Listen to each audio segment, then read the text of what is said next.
Hello all. So real quick, I'm going to be trying to make a video of installing all this in the car. I know we've had a lot of issues with reading through everything and grasping everything on the forums. So I'll see if I could help out some people. So here are the parts that I got real quick, and I'm going to run through them individually real slow so you can probably zoom in and get the part numbers and so forth. This little micro bypass over,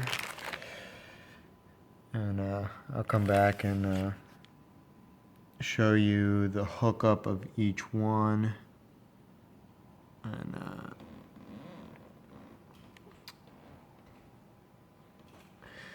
and see how it all fits together. Here's the back of the radio, if any of you were interested, how it looked.